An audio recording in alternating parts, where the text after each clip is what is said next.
Hey there, hi there, ho there, everyone. How are you? It's good to see you, and it's good to be seen by you. Welcome to the program. I, of course, am the one and only Bill Sylvie, aka the Dungeon Delver, coming to you live, loud, and clear from somewhere, Swamp Central, Florida. Whew.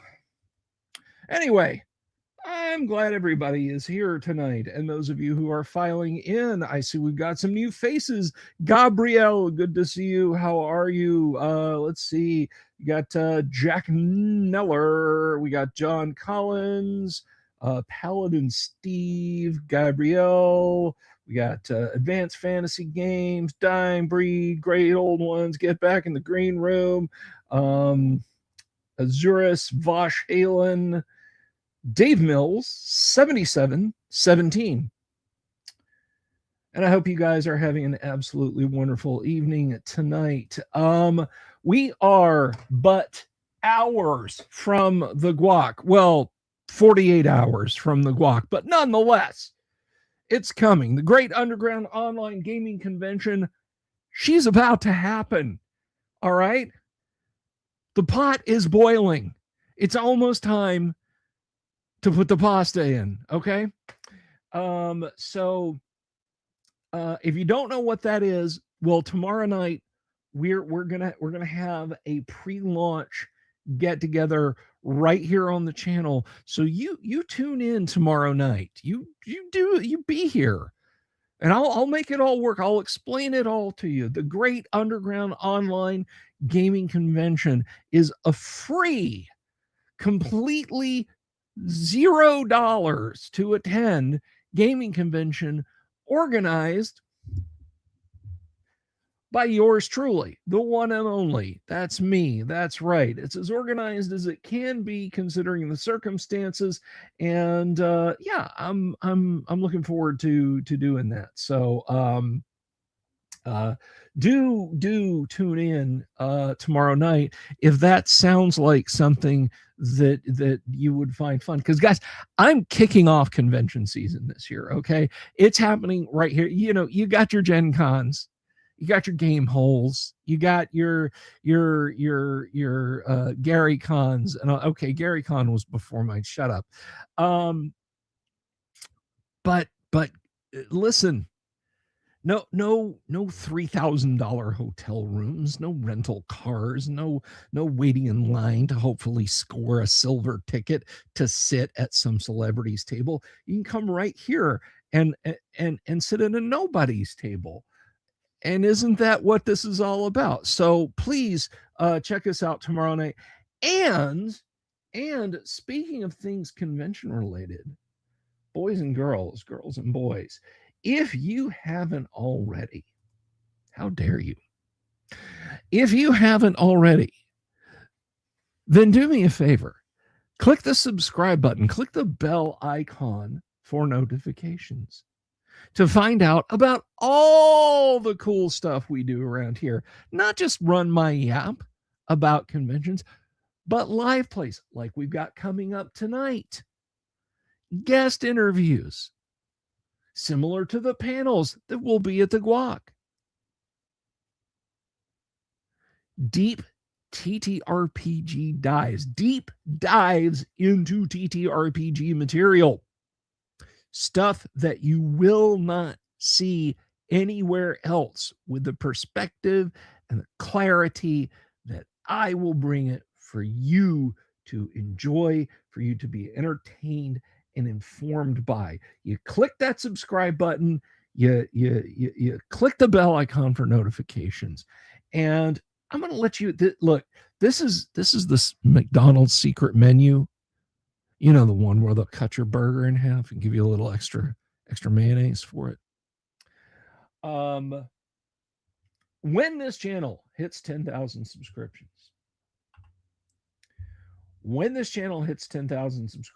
and I might point out that we are currently sitting at 9,842. We're going to have a wingding, a shindig, a hoedown, if you will. For that will initiate the organization of a gaming convention, an in real life gaming convention. Now, that one's not going to be free. I wish it could be, but you know, they don't just give away places to hold little itty bitty conventions at. So 10,000 subscribers, I'll give you guys a con. I think it's a pretty good deal, and we're getting closer to it every day. 158 subscriptions away. At the rate things are going, I'll be on vacation. Okay? I will be on vacation when we break 10,000 subs. So a celebratory video will just have to wait till I get back. But I'm excited about that, and I hope you guys are too. Again, a subscribe, a like. It's all free. It's all gratis. You can do that. You can just click the subscribe button. You can click the like button. I won't charge you a thing for it. I'm saying when this channel hits 10K now, no longer if. Yeah, it's kind of inevitable. I would have to actively fight against this channel, like without just going and deleting my channel, privating the whole thing. I would have to actively like fight against it, you know. I'd have to say certain people did nothing wrong, in sincerity and so on and etc. Although if I did that and it I woke up the next morning, it was 100,000, I would feel horrible. So yeah, it's getting closer, guys. And it is an inevitability now. I am inevitable. So do tell your friends, your neighbors, especially if they're not into TTRPGs, because that will confuse the hell out of them. So what else do we got? This is a foreshortened week now. If you have just subscribed and you're like, yay, I'm going to watch this guy live stream all the time. He's going to live stream 5 nights a week about TTRPGs. Woo! You got here at a kind of an interesting time, because I will be back. I will be back on a week from this coming Monday, because like I said, I'm taking vacation.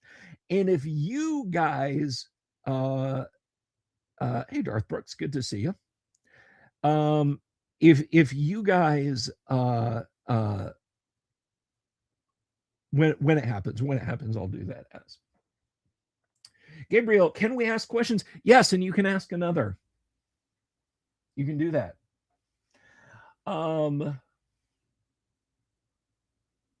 Shellback Bo, how the heck are you? Good to see you. Welcome, welcome.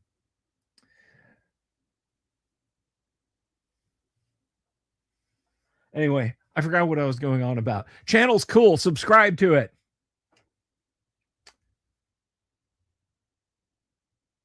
I love this.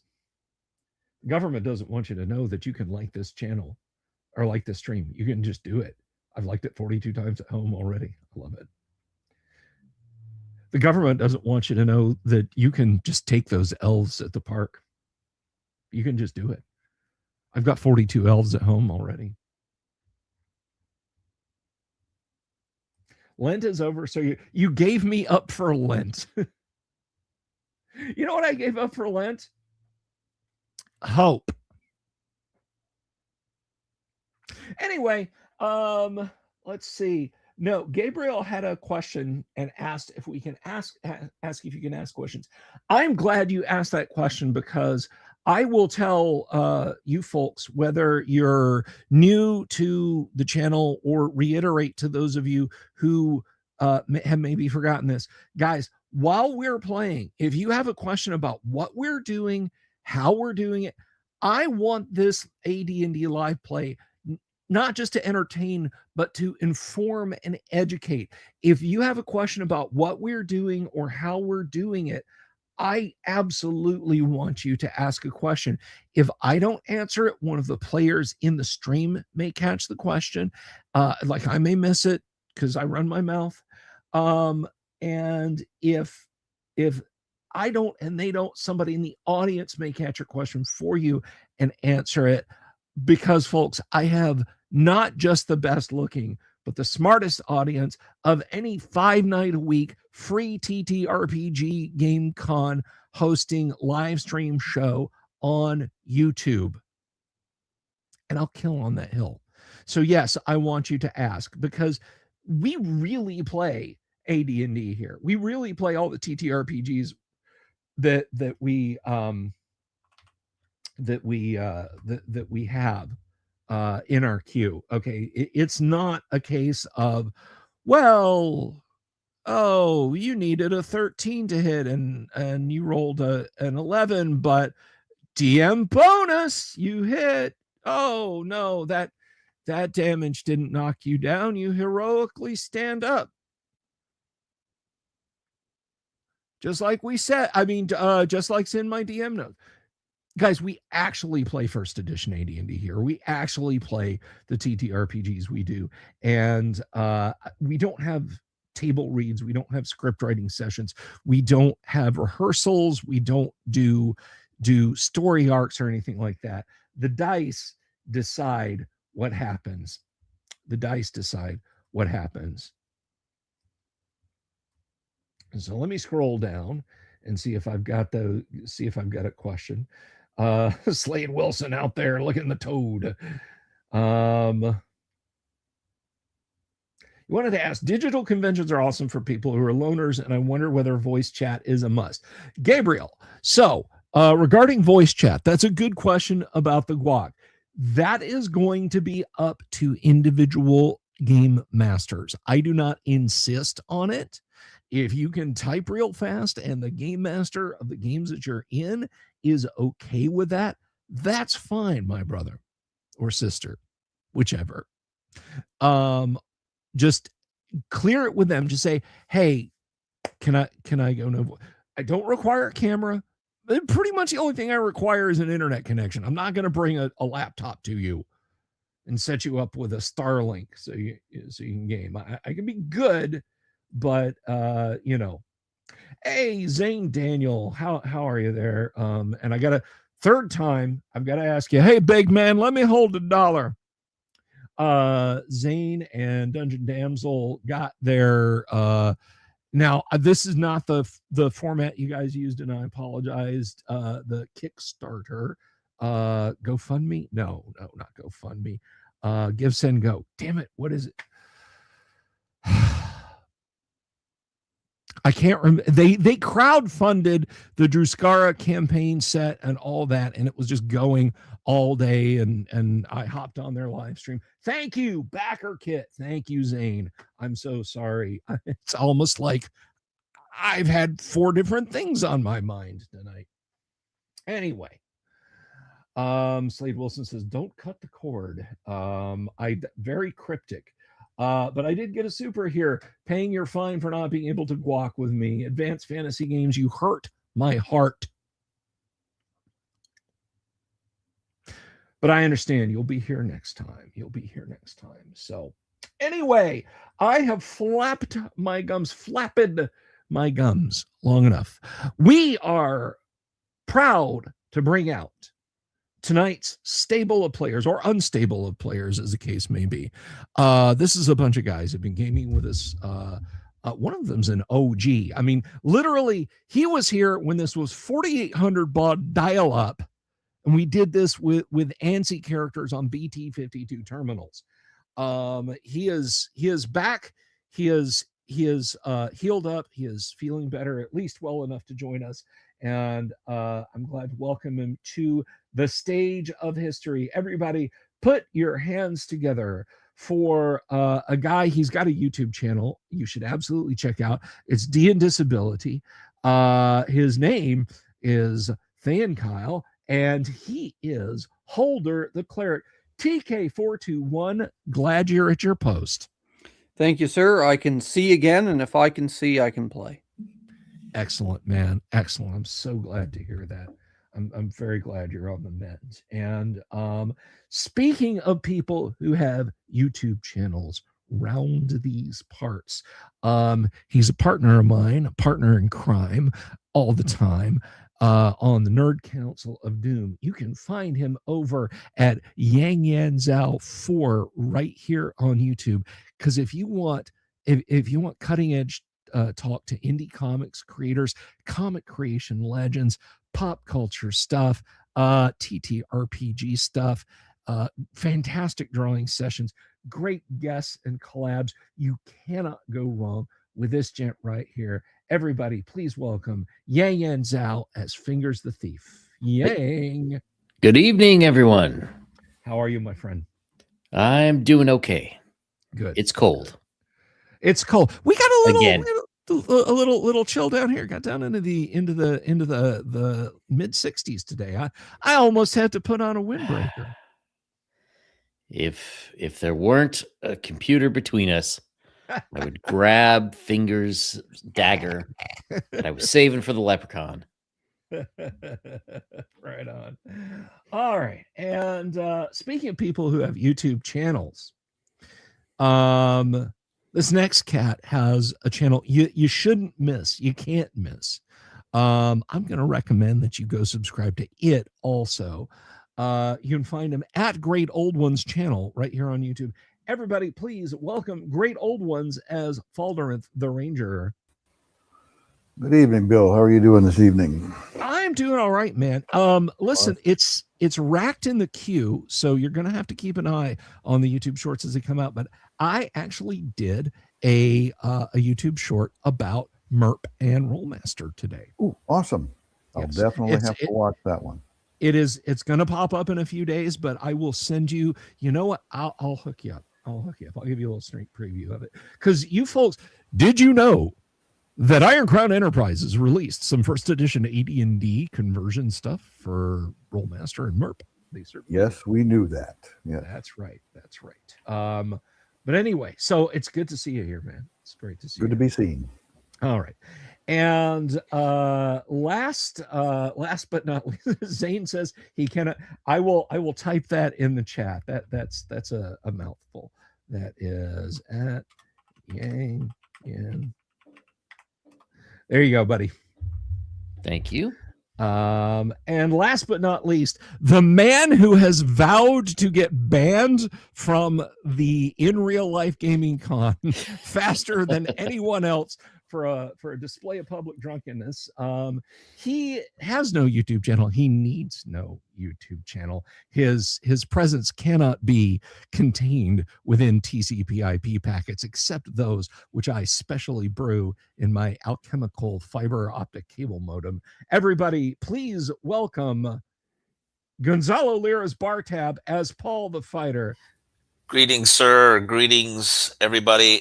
Those MERP modules are the foundation of any Middle-earth campaign, whether you use the MERP system or not. Yes. If you can get those modules, you can run endless stuff in Middle-earth. 100%.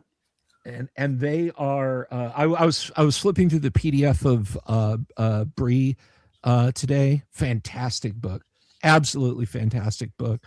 But I rarely do what I'm about to do because they are entirely unobtainium. There is you can either pay a mint for them on eBay or resellers, or just Google Iron Crown MERP PDFs and get them as best you can.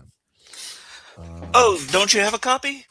I do. No, I do. Okay. I do. I'm just advising everyone that is a rare case you'll witness, guys. Now, I am 1,000% creator oriented out here. I don't care if you made a 99-cent pamphlet and that's all you ever did, and you keep it on drive-through, or you sell it from your house, you drop it in an envelope and you mail it to people. Or whether you're an established publishing company with 10,000 books you release a month, what's yours is yours. Okay. Do not steal from creators. But when something is completely out of reach, I'm talking about an unexpurgated deities and demigods, the tournament version of Lost Caverns of Sojkonth, the Middle Earth role-playing game products from Iron Crown Enterprises. You're literally not stealing to pick that stuff up digitally. There. So I said a point, by the way. Two things. One, I 100% agree with Bill here, particularly in regards to, remember, it's not theft if you're using it for educational purposes as well. That is a very fun loophole we teachers get away with all the time. Secondly, and importantly, to a topic that won't get us banned from YouTube, the One Ring RPG that was released a few years ago now, the 2D12 system, not the 5e hack. I have it over here. If you can get your hands on the starter set for it, the starter set is amazing. It has like 7 different Hobbiton adventures in it, and it's worth it just for the Hobbit adventures by itself. I have like the 2 core books from that, and the lovely, just absolutely gorgeous map set. Yeah, I have those maps too. Are those worth anything? I have two boxes of maps. I think they're from the One Ring. One is like of good guy places, and the other one's of bad guy places, I want to say, or something like that. I don't know what the market value on those is, but I do have one Iron Crown Enterprises Middle Earth product, and it is the Lonely Mountain board war game, which is really cool.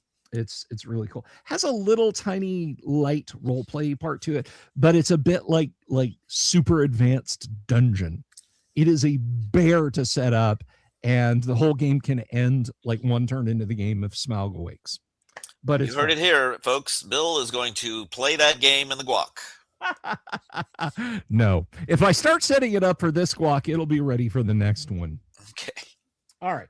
So we are way over the line here as far as time. So let's go ahead and get started and recap last week's misadventures as the party had returned to the keep after a creepy encounter in the caves near the keep on the borderland, which were supposed to be abandoned, having been cleared out by adventurers a couple of years ago.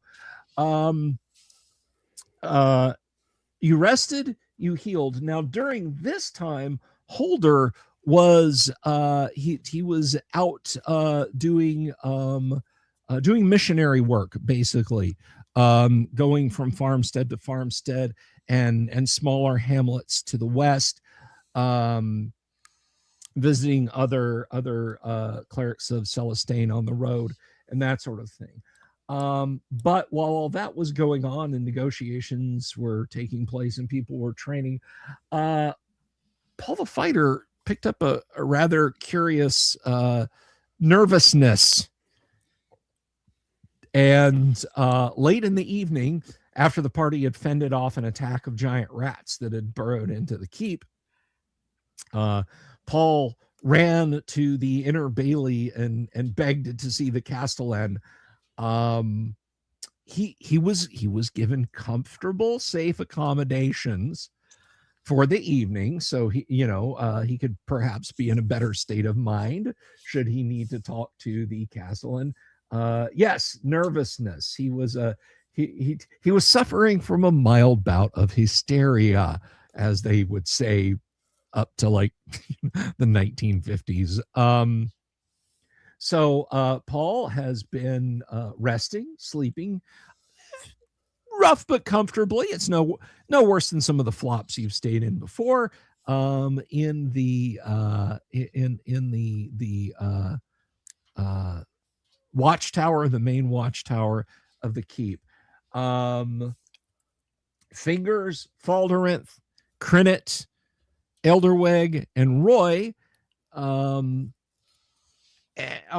kind of expressing some concern about Paul's location. And so where are you guys now, and what are you guys doing? I think we just finished at the St. Cuthbert's Temple. Right. Yes. We just finished healing up. Exactly. Yes, you'd healed up. You had gotten a little cure disease cleansing on you. Yes. And we're on our way over to the keep to discuss how far they need to toss Paul off of which tower. Yes. Okay. Correct. Yeah. All right. So Holder, having returned from his field work, bumps into you as you're there on your way to the to the inner bailey. And I'm presuming, I don't want to take away agency, but do you guys discuss the current ongoings with him?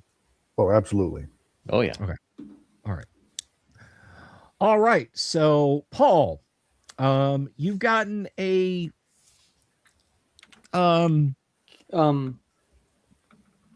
before we move on to Paul.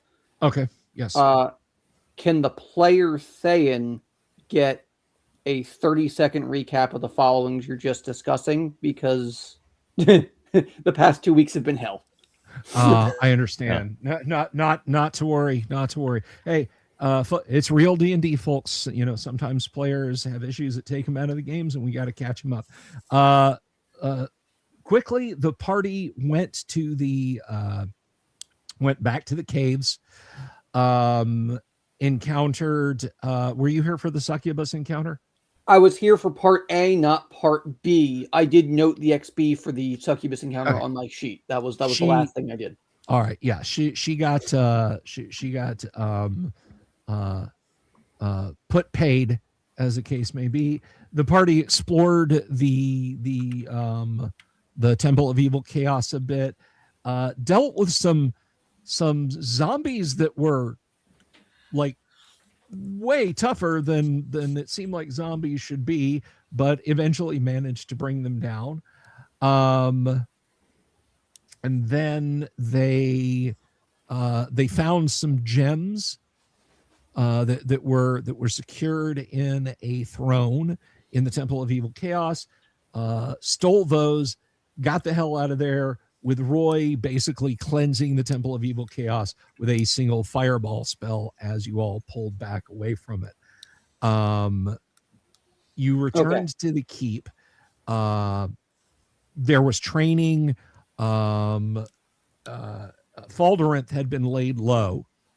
He had been brought to death's door, so Falderenth had to rest up. And while he was resting up,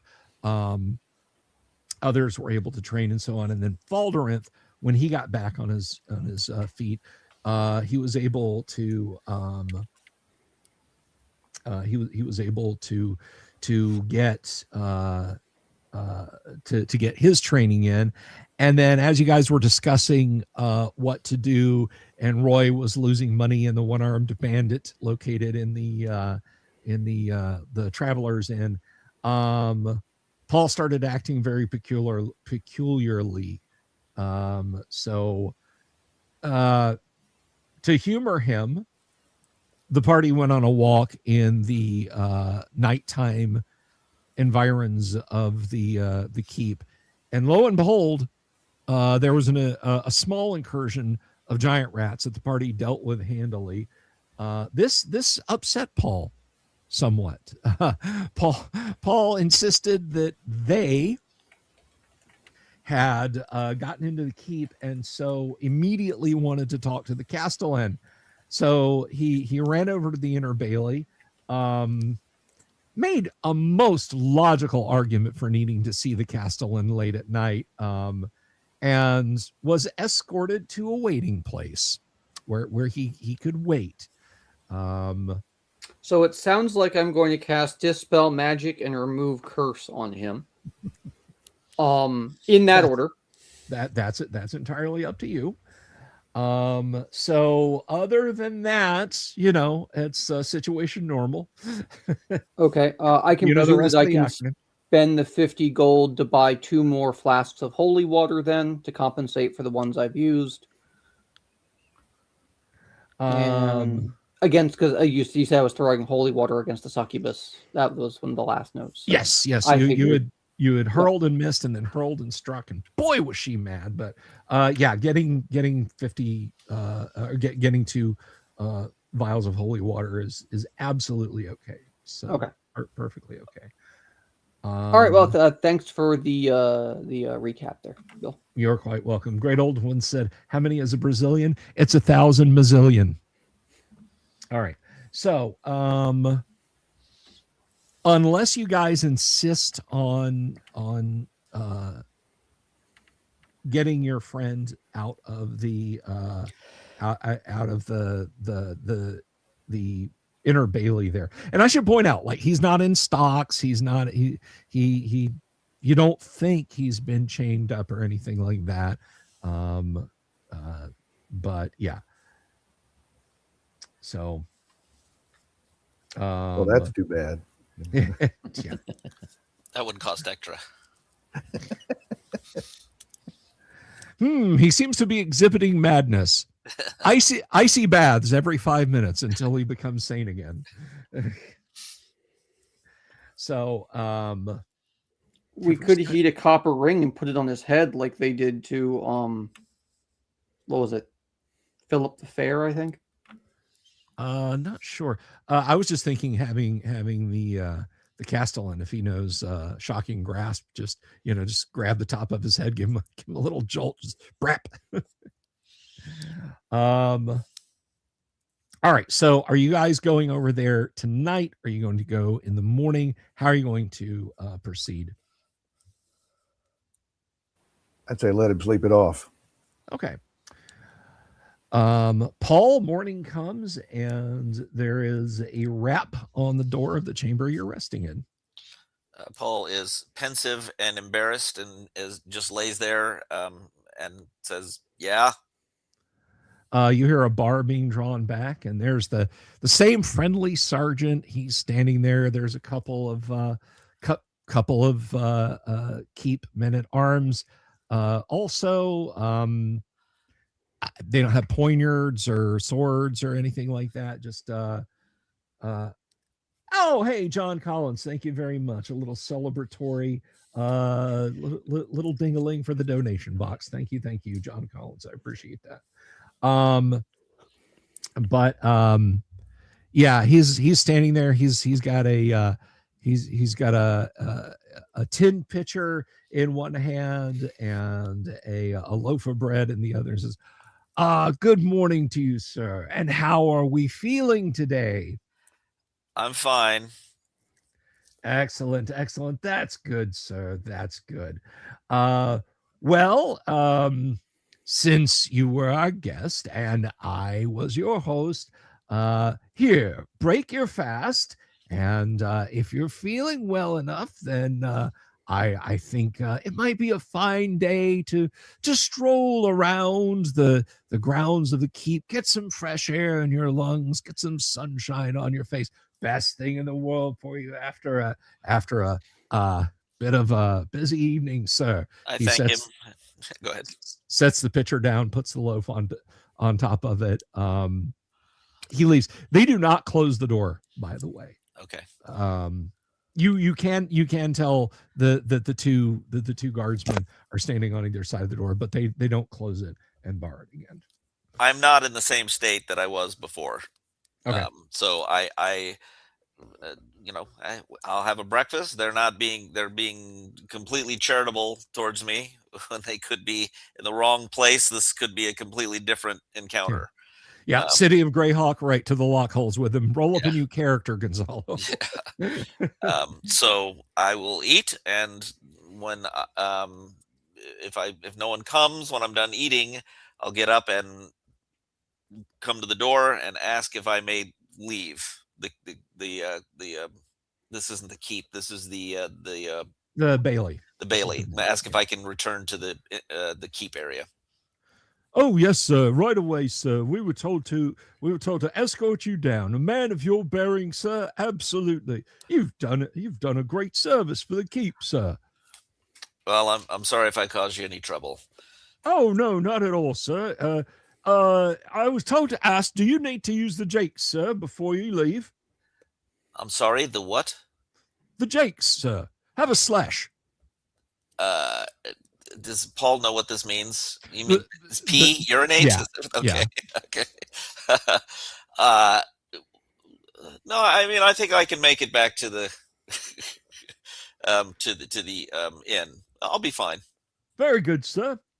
They walk you out, and when you reach Great Holes, what a way to get away without paying for a night at the end. Yeah, anybody else, and it would have been like put them in the stocks. But no, you you come down a flight of stairs, and there's the keep. Oh, a moment, sir. The guard stops, and you hear like a clanking, like maybe of a chest opening, and he comes out and he hands you your shield and sword. Ah, thank you so much. I wondered where that went. I appreciate taking care of it. Oh, you're quite welcome, sir. Have a lovely day. And salute perhaps, the guy or whatever's appropriate for his military rank, and perhaps stay away from the Travelers Inn for send night or so, if I may be so bold, sir. And he winks, and he turns and goes back to his business. Travelers Inn. What does he think is wrong with the inn? Okay. That's all right. He says, "Don't go get drunk tonight." You hear, "Stay away from the inn." All right. Well, I thank him for his kindness, and I will head. Go back to the inn is where we're staying, so I don't really have much choice.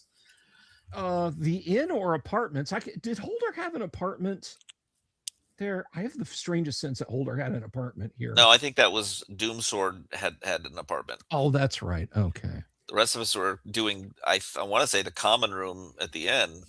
Okay, that's fine.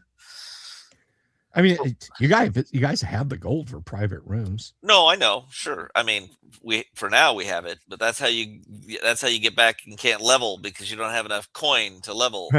you only make it by 5 XP. I'm just speaking in generalities, no specific things going on in my gaming life. If you do need money to level, by the by, Holder, by some miracle, has like almost 19,000 gold, and I can spare like 4 of that. I need to hold on to the other remainder for like my own leveling purposes because I want to hold enough so I can level, but any extra I have can happily go to the party. Metagaming knowledge here. I don't know if you remember this, but I was drained. I had made 6th level, but I was drained to halfway through 5th. Yep. And so I'm still 7,000 away. So yeah, I can't give you the XP, but what I'm saying is at least I can give you some money. I mean, I have money. You don't need to do that. I actually have. That's great. You probably don't tell fingers, but I'm okay actually with money. So, Yeah. But I appreciate it. Thanks. All my money's tied up here anyway. It's basically like in storage here. Yeah, so is mine. I mean, Yeah. so we have to take care of this place, and anyways, our characters aren't talking, so. Do me a favor, roll a d20 if you would, please, Gonzalo. What is your wisdom? 17, I believe. Let me double check. check. 17. That's pretty good. Okay. Yeah, No, I'm sorry. It's 16. Sorry. It's 16. Okay. Yeah. Yeah, your head's clear. You're not feeling twitchy or anything like that right now. You don't pause to think that avoid the travelers in is an anagram for alive hinterland troves. No. Wait a minute, that means something. I mean, I've gone through the succubus was one thing, but really, Paul thinks to himself that he doesn't think it's the succubus. He thinks what happened with the mind flayer did something to him. That's his opinion. But right. I'm going to head up to the inn and I'll be looking for the rest of the party as I go. Okay. Just to kind of move this along, is anyone doing anything in particular this morning? Anything specific that you wanted to do before? No, I think Fingers is just maybe going to assemble an intervention for Paul and his like of baddies, so we can get him on the right side of St. Cuthbert. All right. Well, you're all there in the travelers in common room, and Crinnet is drinking a glass, or rather, drinking a tankard of cider, because it's early in the day. She is staring and just occasionally shakes her head as Roy drops another coin in the mechanical gambling machine there. Let's see. 825. Son of a gun. He pulls out another coin, drops it in. Okay, so am I there as well? Oh yeah, you walk in. Okay. Hey guys. Sorry about last night. What? No worries. What do you remember about last night? It was a bit of a gray area. I think I was just reading some things into things, and I think I may have sustained some kind of injury from that creature with the tentacles. It touched my brain, and I'm worried that I have some kind of injury from that. I think it might have been from tongue wrestling with that succubus. You keep her name out of your mouth. I'm sorry, Fingers. I'm sorry. That's hilarious. Older, you see what I'm talking about. I'm just gonna look sternly at him, and I say, "You yell again, and I'm going to prep an exorcism, and it's going to involve this pint glass in your head."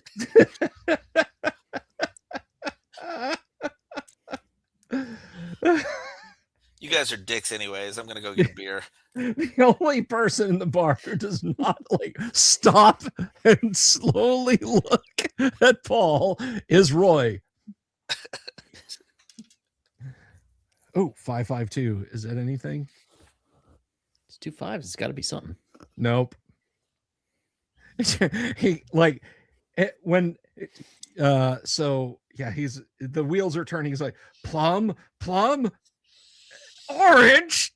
God, you jinxed the machine. Ugh!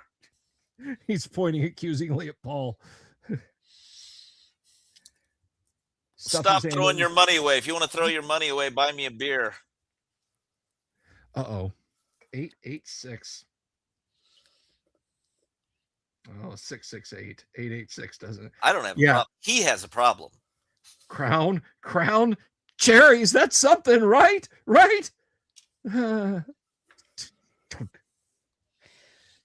Crinnet just kind of leans over and says, it's all he's got is copper. I hid the rest of his coin. I'm waiting for him to run out. No, Fingers, seriously, I'm sorry what happened. I went overboard. I shouldn't have put my hands on you, and I'm sorry about that. Mm-hmm. Well, if that's all I can do is apologize. Well, I think you could maybe sit here in front of Holder, and he'll, I don't know, put his hands on you or something to get rid of the evil. Please choose your words very carefully when you ask the gay half-elf to put his hands on people. I mean, whatever it takes, we got to get him right. How so? You think that I have some spell upon me? Well, I don't know. Let's let the priest figure it out. I don't think it would hurt. I think the easiest thing would be, hey, Roy, Yeah. you can detect magic, right? Yeah, he just kind of goes, pulls the lever again. I can detect charms. I can't do that right now, but I could do it tonight. So, and it would have been safe to assume I would have heard about his shenanigans last night. It's a small keep. Yeah, people are like, Okay. did you hear about the hero? Then, Yeah, if that's the case, I will do as I mentioned earlier, and I will start by casting Dispel Magic, and then I will and then I will cast Remove Curse in that order. Okay. He will have to strip naked, and I will have to cover him in lard for this. Oh no, he doesn't. Is that really part of the spell? Yep. No. That's what he says. You better do They're it. mandatory material component. It is Roy gets a payoff. He drops a copper coin in, and finally two come out. He said, "Ha ha! I knew it. I'm on a streak now." Well, Drop Paul coin has back no in. objection whatsoever to having these kinds of spells cast on him. Certainly, if there's something on me, I want it removed. I mean, I can know for certain tomorrow if you've been charmed. This will just cover the generic bases.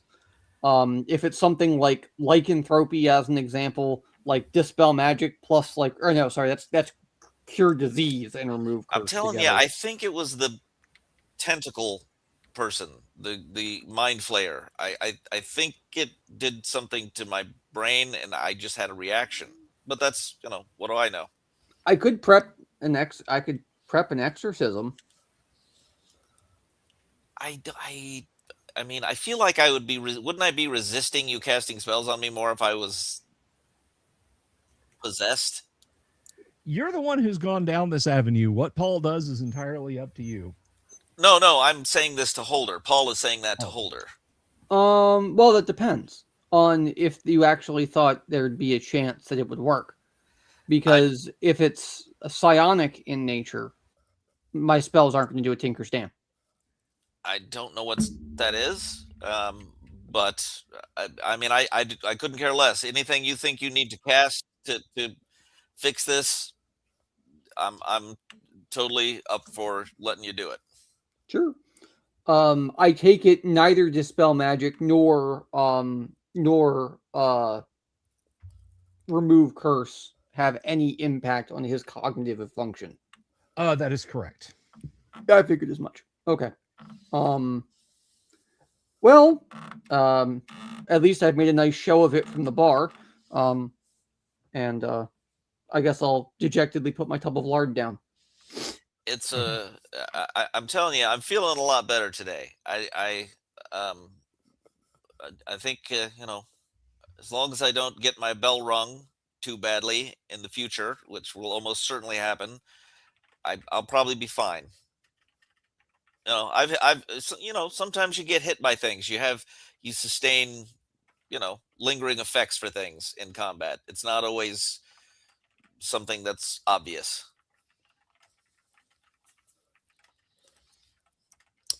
If you're done casting spells, Paul will say, "Well, what's the next move?"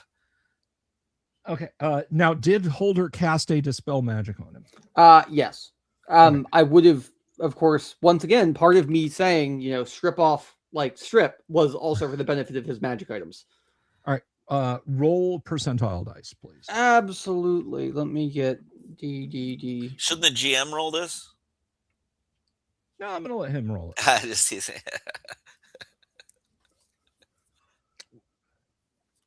15? 15. Alrighty, let's have a gander. I'm a 7th level cleric. Cleric 7. Slowly descending into the thing here eventually. Yeah, Paul's sitting over there. Now, if you wouldn't mind untying me, I don't want to spend the rest of the goddamn winter tied to this fucking couch. All right, so dispel magic. Let's see. All right. All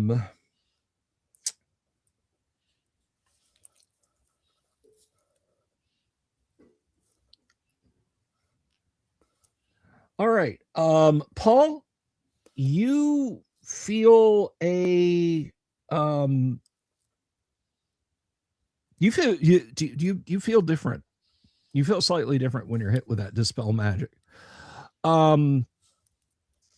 The little kind of torch you were carrying, maybe, because you could have fixed her, right? You could have fixed her. She didn't really mean anyone harm. What is a succubus but an angel who fell, and then they're just like, as soon as that dispel magic hits you, that's off. You realize she like, you're not exhausted from the greatest kiss you ever got. She sucked away part of your life. She was absolutely 1,000% harmful and inimical to you. She was evil made flesh, and you know that now. You realize that doubt that was eating at you, that little bit of I'm barking at my friends over this. Yeah, no. That Harridan, I mean, absolutely not. Absolutely not. Her hold over you is now completely gone. I don't know how I could have fallen for that. I mean, I can think of 2 reasons why you would have, but that's, So yes, the effects of the succubus's charm person are now completely removed from you. I will fold my arms and say, "See, I was right." I couldn't tell. And you didn't fight it either. I mean, I couldn't tell, so. Yeah. I mean, But you just thought you had one more best friend in the world. Okay, Paul is going to go over and slap the coins out of Roy's hand. All right. It's like, it was about to pay off. He's like scrambling around to pick up the coins. You got something for this guy? Can we look? He's like picking up his coins, putting them in his pouch again. He's like, look, this is made of like science and philosophy and gears and counterweights. Your primitive brains wouldn't understand it. I've got this thing figured out mathematically and theosophically. It's gonna pay off. Please stop, Roy, and I just leave him alone. All right. He's only got 5 copper pieces left, so I will walk over and offer Fingers my hand if he will take it, and apologize again for not trusting him. No problem, Paul. No harm done. Look, we know you have a type, and it's okay, but we can help you find a nice girl. Start your own family. Then you won't be so susceptible to these cave-dwelling troll women. That's good advice. I think we need to get back to the slaver issue here before we get into more trouble at the keep. I mean, at the very least, we can find you a pretty-looking guy with some lipstick and a nice wig. But anything's better than that demon. Pretty much. Well, I'm with Walder out here. Let's get back to those caves. Which caves? Oh, you know the caves. As he pulls out and starts to stroke his dagger. So you're going to get robbed by a halfling again. That's what you're saying. Or, sorry, a leprechaun again. Is that what you're saying? Well, I thought we might do something else to the leprechaun, but we'll see what happens. Do we have any means of seeing invisibility? No. Do we have any means of catching an invisible creature? Well, I temporarily caught him last time.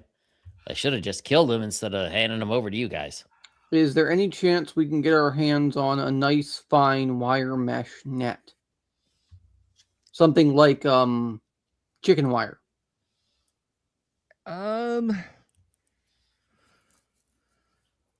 Might take a few days to make. Fine wire really isn't in the bailiwick of the smith, but he can at least try to make it.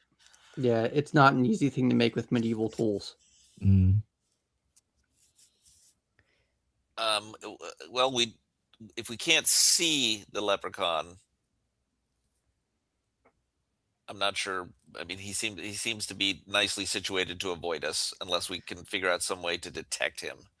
Well, we could certainly bait the guy. I like Holder's thinking there. We set a trap. We could cover like a cloak or something that's tied with ropes, cover it in salt, and then put a bunch of gold on top. Well, it doesn't even have to be a bunch. That guy's so desperate. Faldorinth, can't you set traps? Simple snares and stuff like this for game, certainly. But I'm thinking along the lines of even an invisible creature will still leave a track. Or could step onto a trap. Sure, absolutely. And I was thinking a mesh net, a metal net specifically, because now that he has your lovely magical dagger, it's probably one of the only things that's going to provide any kind of resistance to being cut by it. That's a good idea. Now, that said, it's also a magical dagger, so ergo, it's going to cut through it. It's only a matter of time. But I just hope it buys us the moments we need to bludgeon him to death. And if not, if we see him trying to get out, we could just have Roy fireball him. With us standing there. Well, I mean, we'd be down the hall. He doesn't need to be alive for me to get that dagger back. I think we're putting a lot of planning into something that's unlikely to come up. Agreed. And any plan that involves the casting of fireball as our primary solution, I think, should be dramatically reconsidered. Okay, fine. Lightning bolt. That's better. All right. Well, I'm all in on this wire mesh net thing. Plus, you never know when that could come in handy again. Okay. Other than that, I mean, we basically need that and some basic rations, and then we can head back. We know the way now.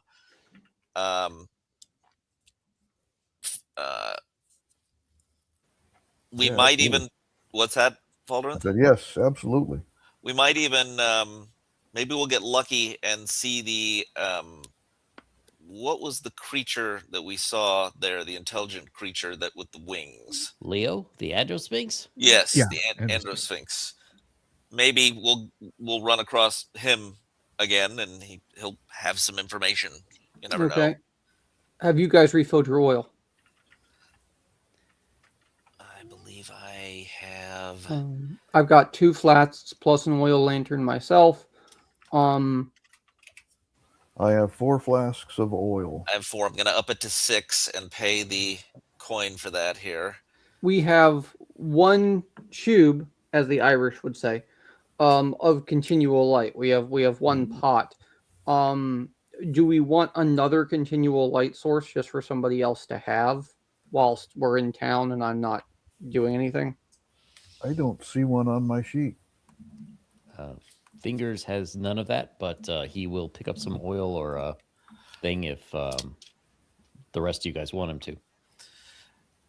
Probably wouldn't hurt to have a couple of flasks of it. We have reached the level of conflicts that it has saved most of the party several times. All right. And Fingers, I'm going to hand you a marble with continual light cast on it. So that way all you have to do is you can take it out of your pouch, roll it down the hallway, whatever you're going to do. And that way you have a light source that you can physically send ahead if you need to. Okay. He does have infravision, though. But it's useful for blinding other creatures with infravision, though. Ooh. What are you putting it on? A marble, so it can roll. Ah. Realistically, but as we're traveling, we probably will have enough days to, between now and the time we reach that area, for you to create a marble for each of us. If you would like me to, sure. That's not a problem. I think that would be helpful for me. I don't have infravision. It's a 3rd level spell. I can cast 2 of them a day. I can even cast, so in that sense, like while we're in town like this today, I could have 3 made. Because 1 today and then 2 tomorrow. And I have my pot light. I'm trying to think. Do we have something else that could allow us to?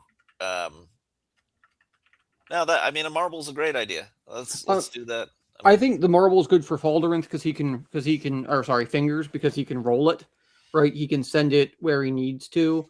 Anybody else, you could, you could take a small earthenware flask, like like a little 2-ounce flask, and I could cast it on the inside of the flask, and then all you have to do is cork and uncork it, and you have a little handheld flashlight, right? Or and that's what I use the pot light for, right? I was thinking something that maybe a bit of rope or cloth could be tied to it, so that it could be whatever it is kept in a pouch, and then when you need it, it can simply be pull the string. Pull it out of the pouch, and it just hangs at your side. But then you can, you know what I'm saying? How about a fishing weight? Something like that, yeah. I don't know if they're going to have that here. They probably do. There's probably close enough fishing for them to have stuff like that. Oh, absolutely. And even then, if you don't want to use a fishing weight, use a use a measures weight for a set of scales. Take a nice little 1/2 ounce weight or something like that. It's just a piece of lead with a hole in it. A plumb bob.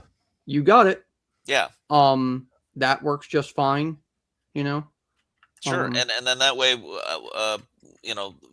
fighters who humans and fighters who need light quickly, but also don't want to have it out everywhere all the time, you can put it in a pouch, or you can have it hanging from your belt. You got it. So yeah, whatever you guys want to cast it on, it's just that you need to keep track of where it's at. Right. If it's like, well, it's in my belt pouch, there's seams and stuff. It's going to be leaking light. So yep, that's why I like a pot with a lid.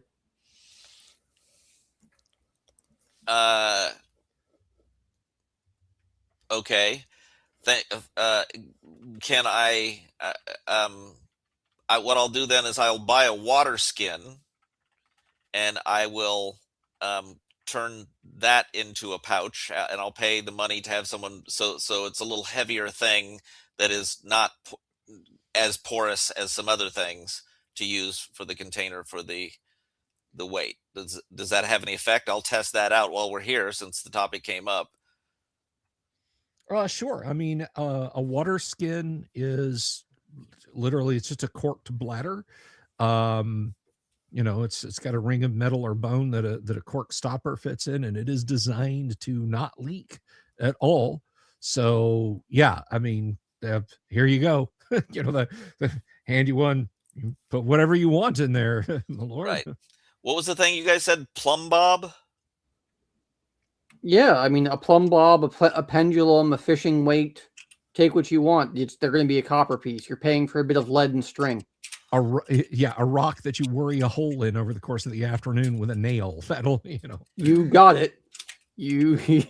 That's exactly it. The nail itself tied to a piece of steel. It literally doesn't matter.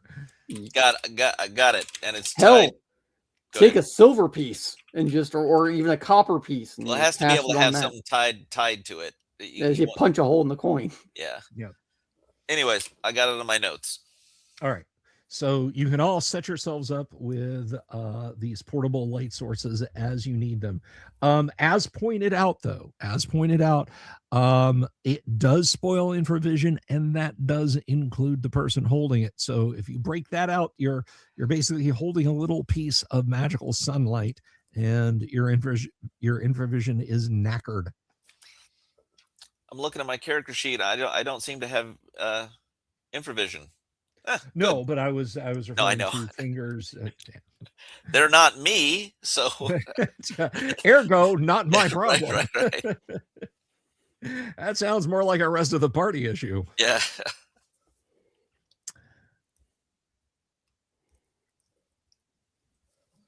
But on the plus side, you can all see Slade Wilson pointing it out. Coochie, I didn't need to know that. You're going to have to throw a couple bucks in as a super for that. All right. So, having gotten everything together, is there anything else you guys wish to do in the keep before you depart? You've got about a 5-day journey back to where you think the entrance to the area of the slave lords is. Yeah, just make sure I got another sheave of arrows before we go, and I'll be set. Already. In the walled town of Suderham. All right. So, you depart on the morning a few days later. The weather in the year is starting to grow warm, so you do not need, your gear need not be too heavy when you leave in the morning, and the frost is off the grass almost as soon as the sun strikes it, and by midday it must be 50 degrees. You're actually kind of starting to sweat a little bit under your woolen hauberks as you leave the keep and the nearby caves behind you and head into the east. It's a little uncomfortable because you are riding into the east towards the rising sun, but by later in the day, it will be out of your faces. So, well, now that we have been there once, I assume Faldrin can lead us in the most direct route, whether it's on using roads or not. Oh yes. I mean, you've got a ranger with you, so he can absolutely take you. All right. So the first day passes, and it is uneventful. You encounter nothing on the road. As you go up into the more desolate, the Draken's Grab hills there in the Pomars, riding into the rough areas, it gets stiller and quieter, and the sounds of wildlife you do hear are eerie and thank you, Slade. Slade's covering Coochie's story there. Okay. The second of the 5 days you are traveling is also uneventful. The third.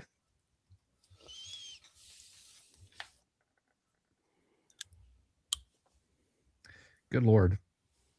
I rolled D10s. It's like, your score, 180. I only rolled the 3 dice. Okay. Fourth.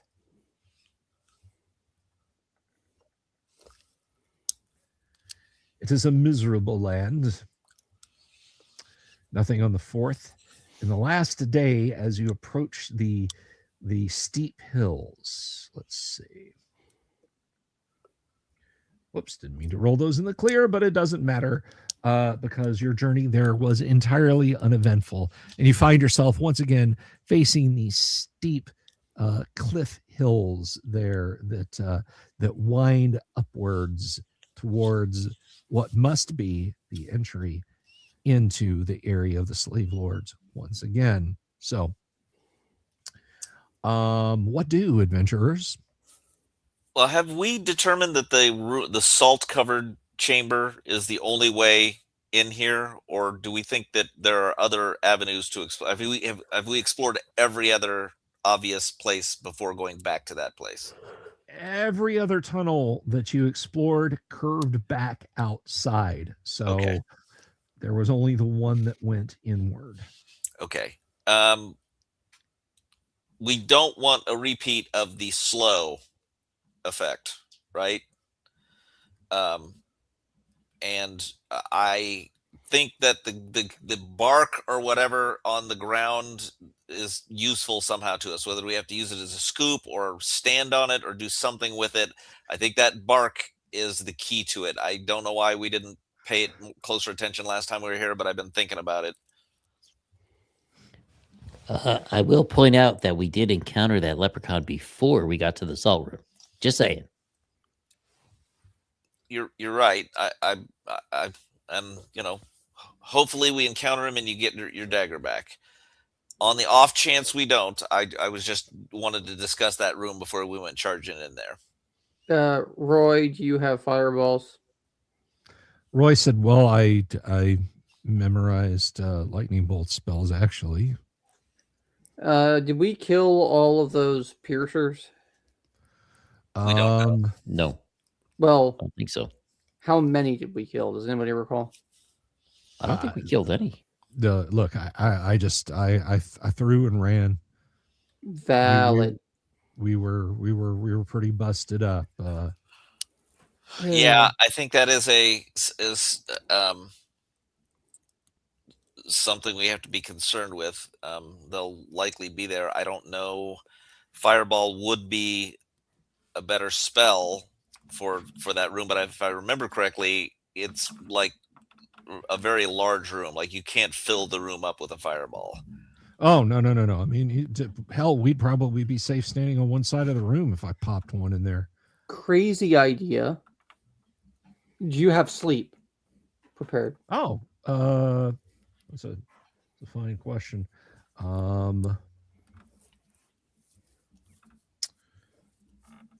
Let's see. Just a second. I gotta bring up Roy's character sheet here. I'm going away from Mike for just 1 second. I'll be right back. Because I would think sleep against piercers, even if it's just, like really low level ones, I mean, that could be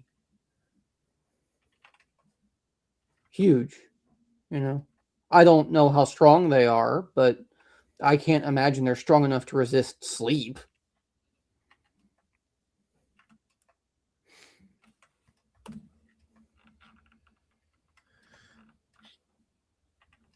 All right.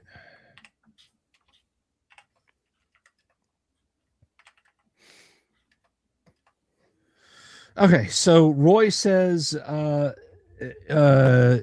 actually, I do have the sleep spell. I'm gonna tell you though, I'll try it, but piercers are tough as all get out. I'll throw it up there. I'm not saying I'm not gonna do it. It beats anything's worth a shot, right? It beats shooting a lightning bolt at the ceiling. Yeah, I mean, unless you wanted to camp out here under the cliffs today and tonight, and I can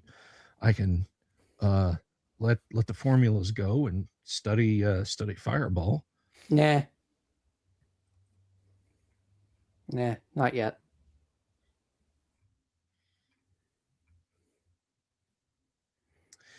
He nods and says, "Well, yeah, I mean, it's up to you."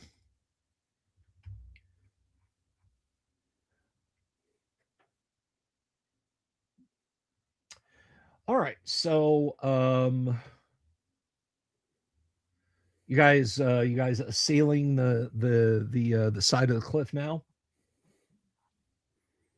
And to be clear, when I say the side of the cliff, it's not like, vertical and you need to make a bunch of climbing checks. Just there's paths leading up to caves and whatnot. So, sure. All right. Well, first off, what time of the day is it when we get here? That's a good question. Well, assuming that you're not trying to do anything in the middle of the night, you arrived in the late evening, so it is morning of the 6th day. Okay. That helps make the decision for us there. Yeah.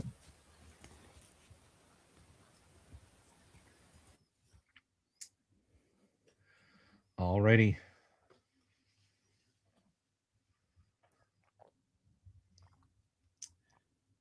So, I'm ready to go at any time. I do not need a nap before we go in. Yeah. Back. all right. So, you guys head up the cliff face, and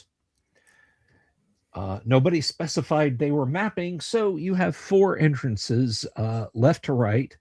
We'll call the one on the far left 1, the one on the far right 4. What do you wish to do?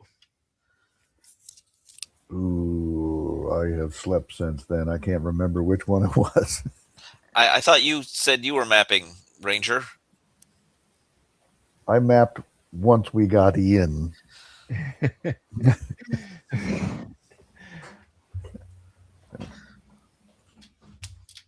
I mean, I don't remember which one it was, so doesn't matter. Whichever one we want to go in, we'll follow the left wall, I guess, until we stumble into what we're looking for. All right. So you guys tell me that again. Their entrance is 1 to 4. Which one do you wish to take? I think we've been to them all. Mm-hmm. Yeah. I think 4 was the closest. I think that's the one we came out of when we left. So just so we're clear, to me, 4 is on the far right. Is that the one you guys want? Paul is completely fine with Fingers making the call here. I'm in the back regardless of whatever we do. So yeah, Finger just shrugs, and he'll look over to Falderonth.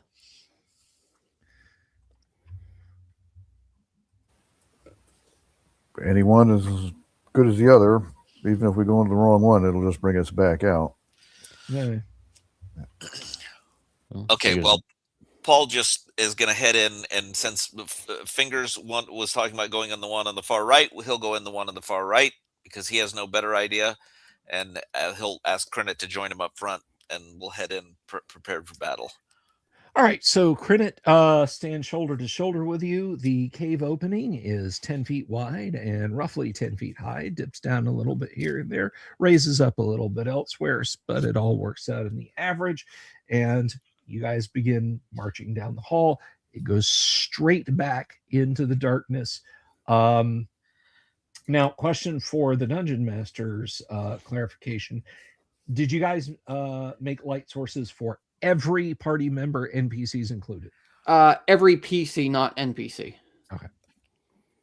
Alrighty. Just checking. So you go in, and Paul, you've got your sword drawn, I'm assuming, correct? Yes. All right. So that is an ample light source, plus the daylight, the little bit of daylight coming from the outside, because you guys are moving essentially north, and it's morning, so the sun is kind of on your right. It hasn't exactly gotten gleaming bright in here yet, but you can see from the light of your drawn sword, it goes forward 60 feet, turns right. You proceed to that point. Yes. And real quick question then before we go. Scimitar does not produce light, correct? It is dagger, short sword, and long sword. Okay. The glow. Unless it specifies in the weapon's description that it does. Otherwise, assume that it is only those. Hey, we got 132 of you folks watching out there. If all 132 of you weren't subscribed and you subscribe right now, I would hit almost 10,000. So if you're not subscribed, 93 folks over on X, come over here to the YouTube channel, hit the subscribe button, get us closer to 10K subs. Alrighty, so yes, that is absolutely correct. A little story. Dagger and I did DM the Tomb of Horrors for he and some other friends once, and said, "Hey, my character does everything in the same sequence he just did," and I asked, "What was the sequence?" That's a great story. Barely, I did. So, what order did you do it in? Well, I do it in the same order. And what order was that? All right, so you proceed down the hall. You make the right-hand turn. There's an immediate left-hand turn to the north, and then an immediate left-hand turn back to the west, and then an immediate right-hand turn to the north. So it basically does that, and then it stops at a dead end. There's a few twigs, rat droppings, old bones, that sort of thing in here. Seems to be a dead end cave. All right. Well, we will. I think we searched last time we were here, but I think a couple people have leveled. I'm metagaming here, but can't you check again for secret doors in an area where you already checked after you level? Yes, you can. And I know Faldarinth leveled, and I'm not sure. I think did Roy level or no? Roy did not level. Alderwig and Faldarinth were the only ones who leveled. Let's have them take a look for concealed or secret doors just in case. All right. Yeah, I noticed things like that just by walking by them. So, but not on a really good chance. But if we bring a light source forward, we can do a more thorough search. Alderwig feels around and says, "I feel naught but the living rock of the hill itself." And drop a D6. Go ahead. Nope. Nope. That's all right. So yeah, you guys spend off to my wonderful dice rolls again. But when it comes initiative time, a bit 1, 2, 1, 1, 1, 2, 1. But anyway, so you spend a while groping around the wall. No secrets are revealed. All right. Well, we'll head back out of here, and then we'll go into the second from the right. All right. Entrance and repeat that pattern, basically continuing forward with the fighters in front until we get to any split in direction. This cave entrance takes you into another 10 foot by 10 foot by 30 feet. You turn to the right at the 30-foot mark.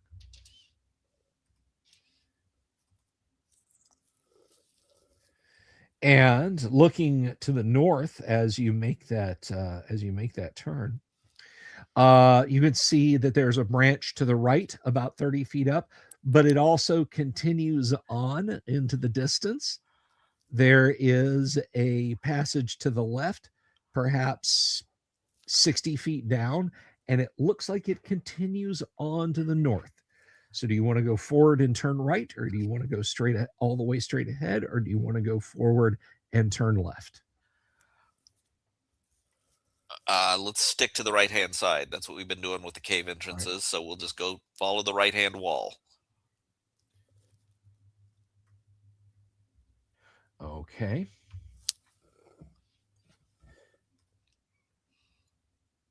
You proceed along. You go to the right, you follow the right hand. There's that turn, goes 30 feet, and then it turns to the north. You proceed up the hallway. It goes perhaps 60 feet north and then turns back to the east. You turn to the east, goes 30 feet, and then turns back to the north. Is this a dead end? Not so far. It's not. Okay. It turns to the north. The hallway here looks to be about 60 feet due north, and then it turns back to the west. However, at the midpoint, there is an opening on the left also. So you proceed up to the midpoint. Looking to the left, this is a small chamber, 10 feet wide, 20 feet deep, terminates in a blank wall. Do you want to examine that, or do you want to continue to the north?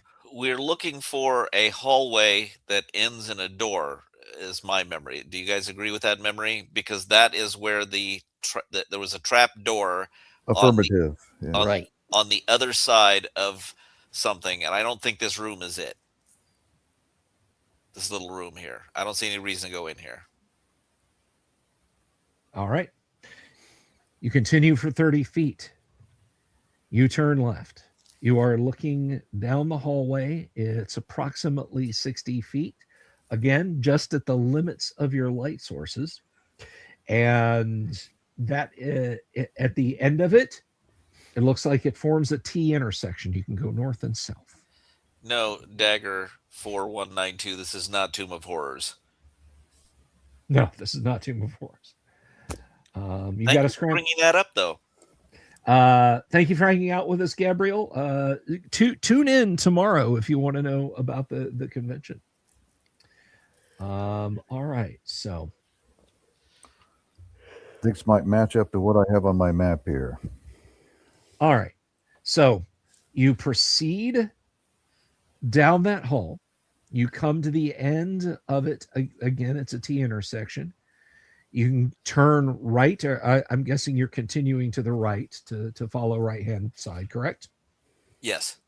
All right. So you turn right. It's just a very short turn to the right, and it immediately turns left again to the west.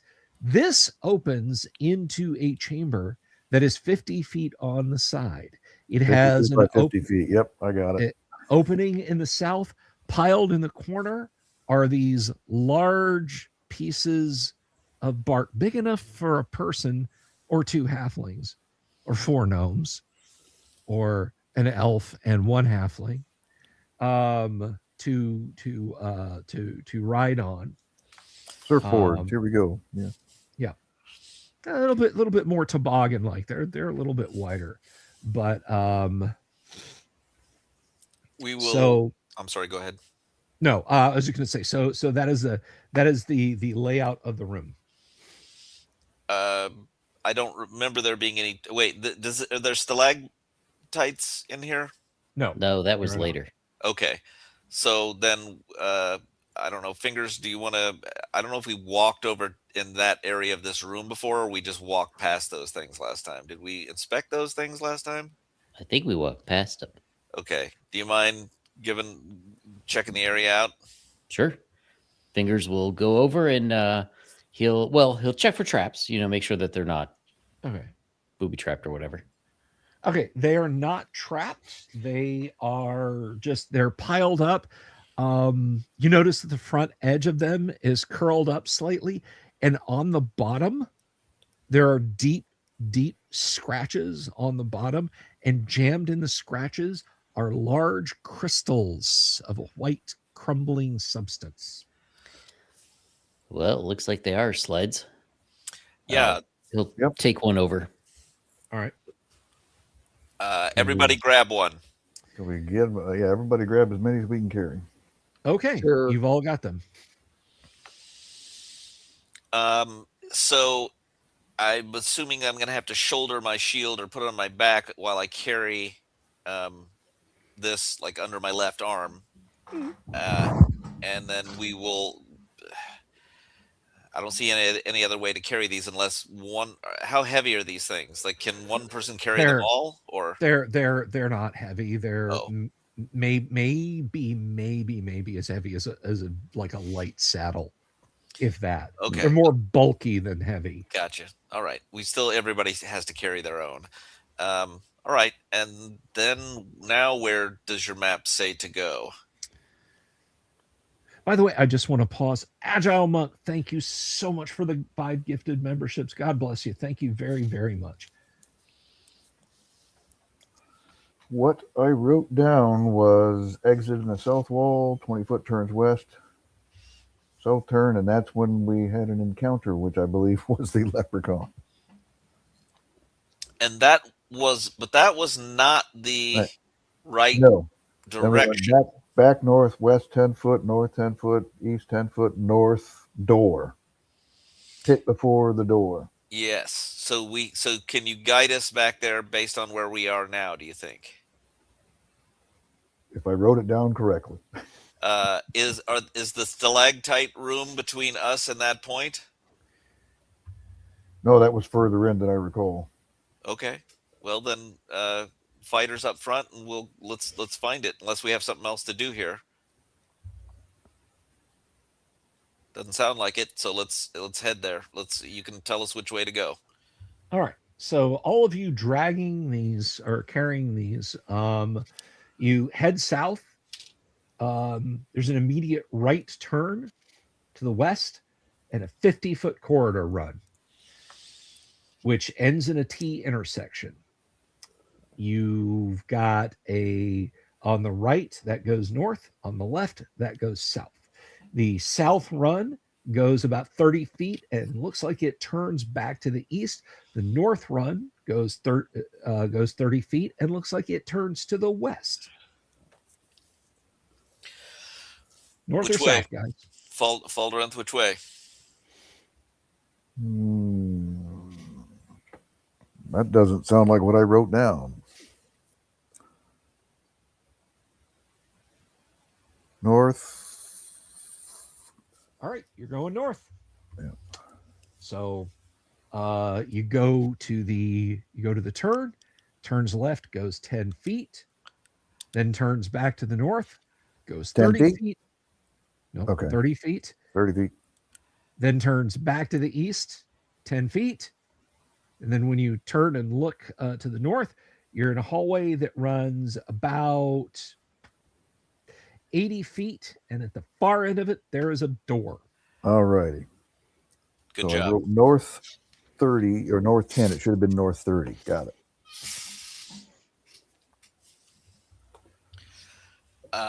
Well, and we know that there is it was a trap A pit before the door. Yeah, a pit that whose trap has been triggered. So we're going to be looking for that to see if it's still triggered or if it has somehow been reset. And our rope is still there because Paul left a rope tied to the door here. No, we've been going long enough for that to be. All right. reset. As you proceed down the hall, so you say you're looking for traps. Is that correct? Yes.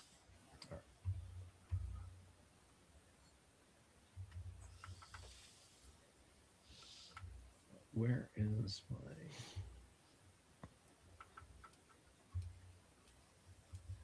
Hang on a second, guys. I'm suffering from too many tabs open-itis. There we go.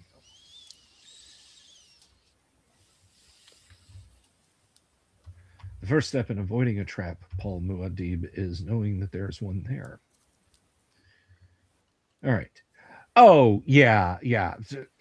Fingers, you're like, you literally just from the end of the hall, you pace off and you stop perfectly.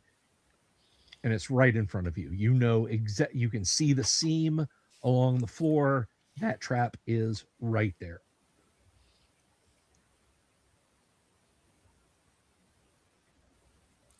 And there's nothing at the end of the hall waiting for you. So you stop before the pit trap, and beyond is the door. There is no rope tied off at the door.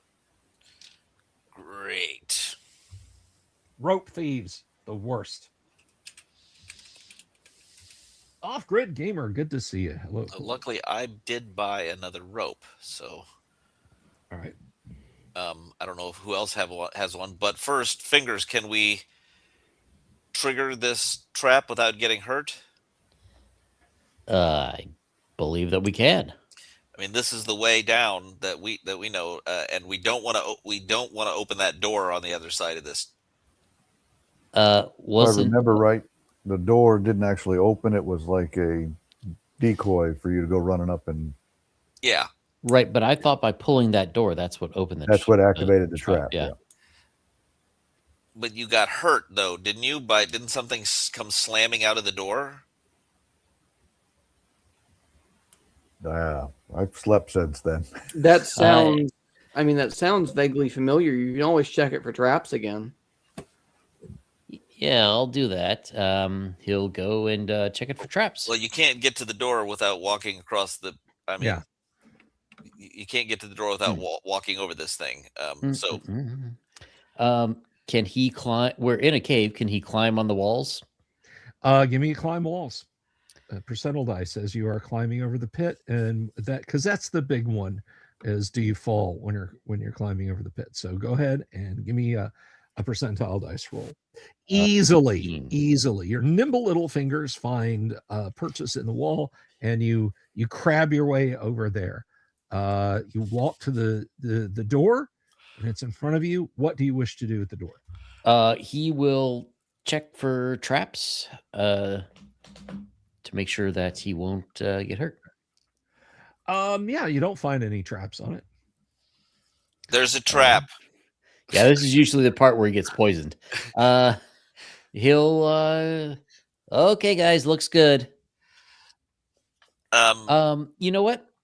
So there's like a handle or a ring or something on there, right? Yeah, there's a handle on it. Okay, he's gonna tie his rope to the handle, and he'll walk a few. He'll walk like I don't know how much distance is between the door and the pit, but like let's say 10 feet back, and then he'll pull the rope. Stand to the side as well. Yeah, it's like 40. It's like 40 feet. Okay. Give me an open doors roll for fingers. I think he opens doors on a 1. Oh God. Yeah, 1. What do I roll for it? A D6. A D6. Yeah. Oh, this isn't gonna go well. Okay, yeah, your rope is nice and secure. That door's not going anywhere. Just pull on it. I am, and he's like leaning backwards as he's trying. He's losing a game of tug of war to a dungeon door. So just open it. What's the problem? He'll turn around where he's like leaning forward with the rope over his shoulder. I mean, you can give me another attempt if you want. Sure, he'll give one more attempt here. Oh, yeah, that's brutal. All right, and despite the racket you're making, nothing comes to find you. Paul, you wanna give this a go? Well, yeah. Walk back across. Hold on to the rope tightly. No, I got a 50-foot rope. Right. Wait, yeah. So how far is the pit away it's from? It's 30 feet from the. It's 30 feet right. from the pit. So it hangs down. If the trap triggers, the rope hangs down about 20 feet down, I think. Yeah. So or 15 maybe. But so you can make it to this side of the trap, and if the trap triggers, you can have a hold of the rope so you don't fall on your ass.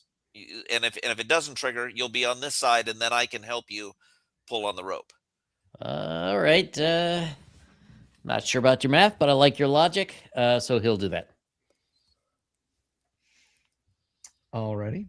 Holding onto the rope securely. All right, holding onto the ropes, not a problem. Yeah, I'm not going to make you give me another climb walls roll over there because you would just end up dangling. All right, so yeah, you come back, Paul. There's, I think, let me double check the map, but there should be enough rope there. Let's see. Just barely. Yeah. You've got like a good 8 feet of slack. You can pull on that. If you want to give me an open doors roll for Paul. Yeah. The door moves out like maybe 2 inches and just stops. Like you actually hear a faint metallic clank. So it's probably fixed in the wall some way. Did it trigger the pit trap? No, it does not.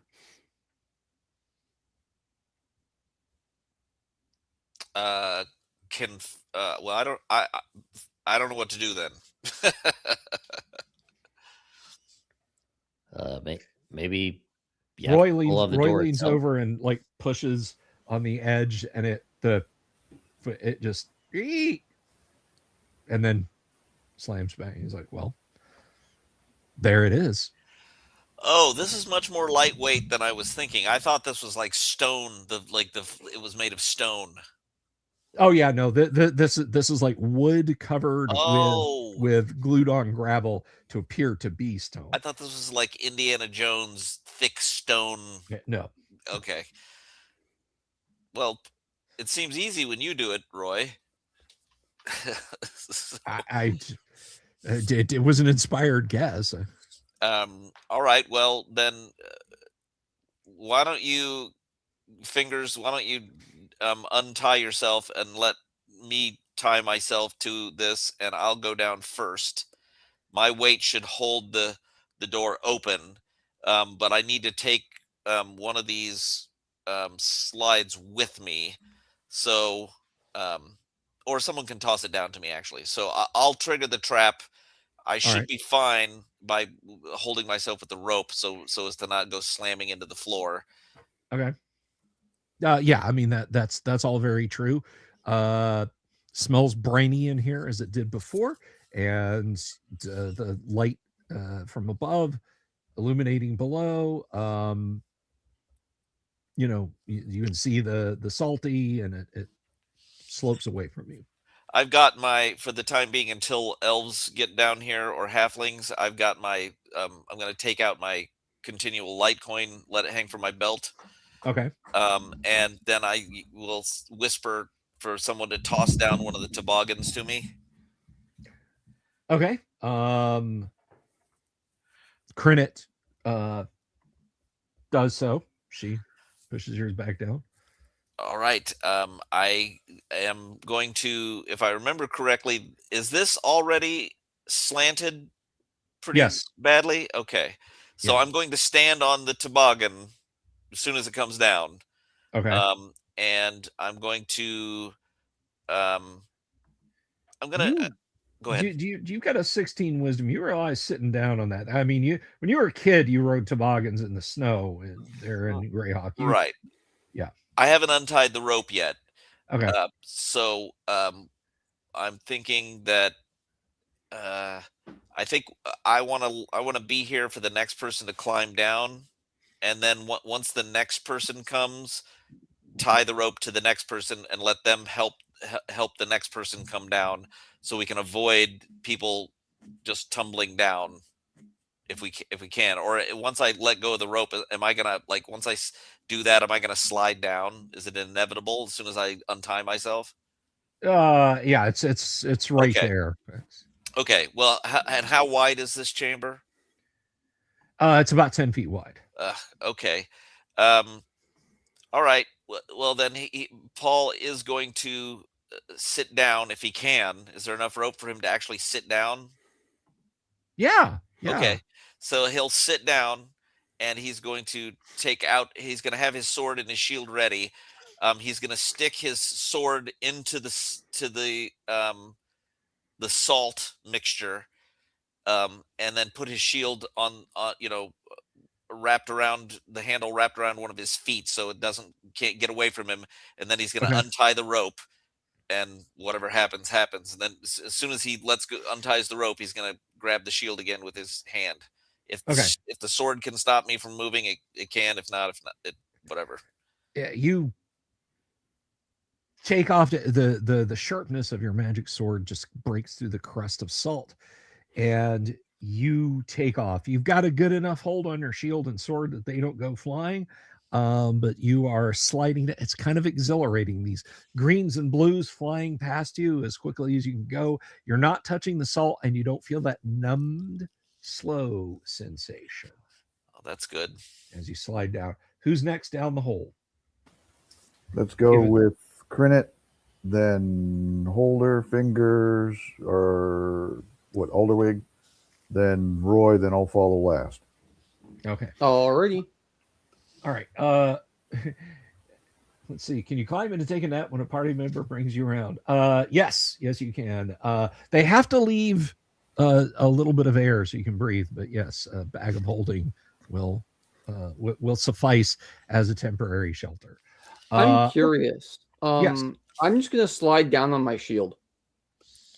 Okay. All right. So rest of party in whatever order you're going, you begin to slide down. Let's see. Like all of me would fit on it. It's a magical shield. What is his dex? My dex is not inconsiderable. It does. I don't have a bonus though. It's a 14. 14. Okay, let's see.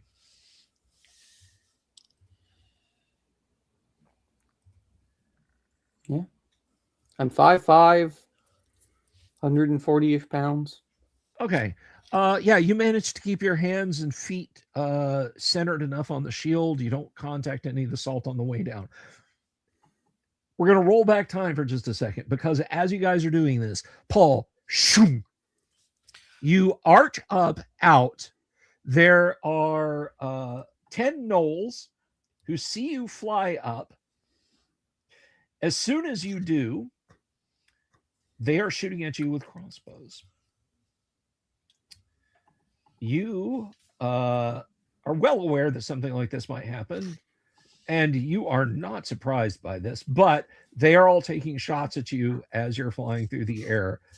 This is a volley of crossbow bolts, just a cloud.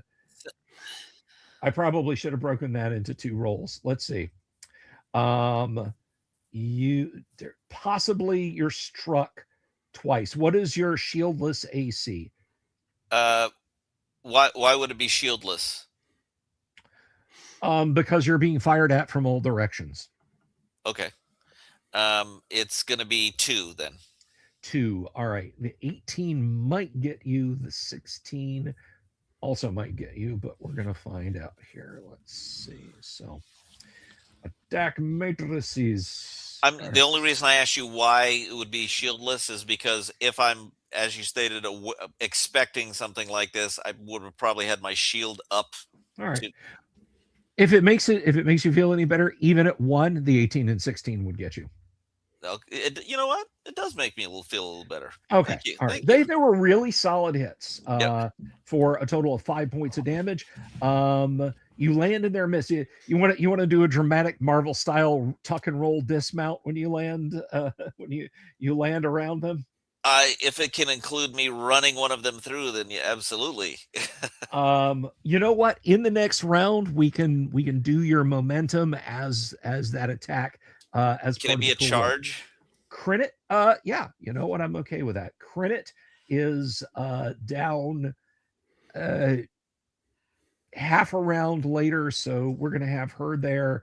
It'll be a full round and then a half round and then a full round for everybody else. So credit's going to be down there in this round. You got shot at. She did not. Let's see. Oh, no, not 2 of them. 1 of them. She tries to do a midair dismount and just ends up landing on her ass and rolling, but she is back on her feet. She did not take any damage. She looks at you and grins looks at the gnolls, looks at you, grins, and says, "Didn't we just leave this party?" and draws her sword. So let's roll initiative for you guys while everybody else is sliding down. Paul, you are using your momentum to charge into one of them, so you do not need to roll initiative. Execute your charge. All right. 16 plus 2 plus 2 plus 3. Yeah, you absolutely slam your sword. This is a large target, this gnoll. This plus 6. 18 points of damage. 18 points of damage. Emotional damage. I would say that given that that's the one that's my charge coming in the room on the toboggan, that's pretty spicy attack right there. That it's just 3 feet of steel into this thing, and it expires on the spot. Let's see. Let's roll a tenor here. Interesting. Okay. All right. So yeah, you just you crash into one of them and just kill him dead. So in the next round, who was the third person coming down? Was it I had Folder? suggested Holder and Fingers. Holder. Okay, so Holder, shoom, you're up out of the slide. You have a beautiful aerial view of an enjoined battle. Your head just skims the ceiling. There's a lot of crossbow quarrels stuck in that ceiling overhead. Anything special you want to do, or you just want to land and get off your shield as quick as you can? Well, if I can cast Hold Person, I will. All right, so it's your intention when you land to start casting Hold Person. Gotcha. Yes. Okay. The Gnolls see you fly in. They realize their target environment's getting a lot richer. Some of them look like they're getting ready to do battle with Crinit. A couple, well, you're not exactly sure how things are playing out yet. So that is at the beginning of the next round. And so I'm sorry, was Alderweg was behind Holder? Was that it? Fingers, I think. Fingers, okay. Fingers, then Alderweg, Fingers, then Roy, then me. Yeah. It's better than sliding down bump hill on a toboggan when you were a kid. So whoosh, you're into the room in the same round that Holder is, just in the back of the round. Any special thing you want to do, or you just want to land and get into Yeah. Well, is there any chance that while he's in the air, he can shoot off a couple arrows? You can get one arrow off while you're in the air. I will take it. You will take it. Okay, so you are zipping through the air, and you're going to be taking an arrow shot. So let's go ahead and roll initiative. And since Holder was the first one down, TK, roll a d6 for initiative, please. So I can re-roll that one I rolled earlier. Cool. Oh, I didn't realize that's who that was, but I did get a 6. I got a 4. You got a 4. Okay, so your Hold Person will go on basically at the end of the round. So let's see the Gnolls, however.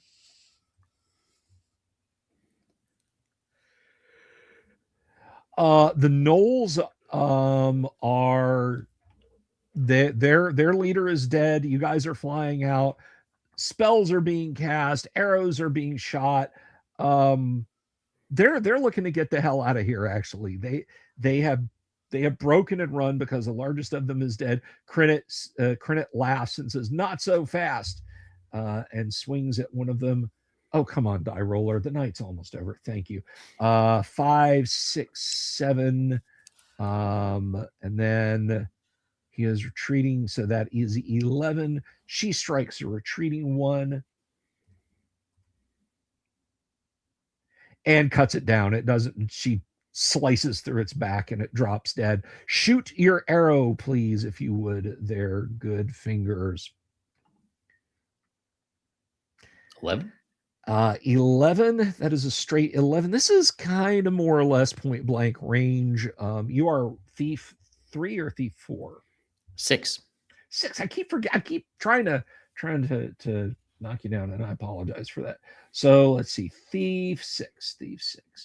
11. Unfortunately, that's gonna miss. Gonna miss.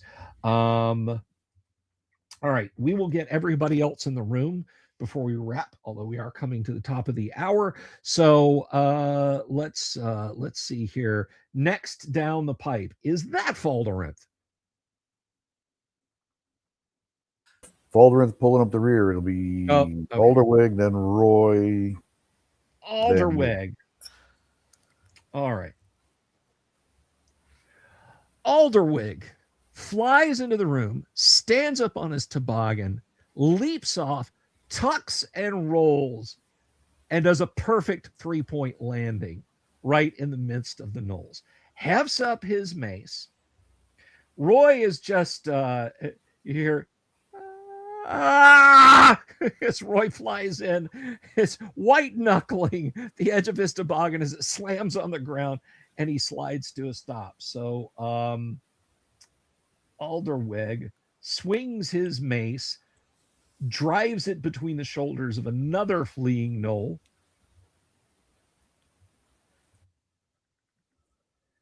There is a sickening crack, but the gnoll keeps yipping and screaming and retreating. And finally, let's see, that was them. They are piling, heading for the door. So let's get actions from everybody in the room. Faldorinth will be here at the end of the round. Holder, you are casting Hold Person, correct? Yep. All right. On 3 of them, I'm assuming? Yep.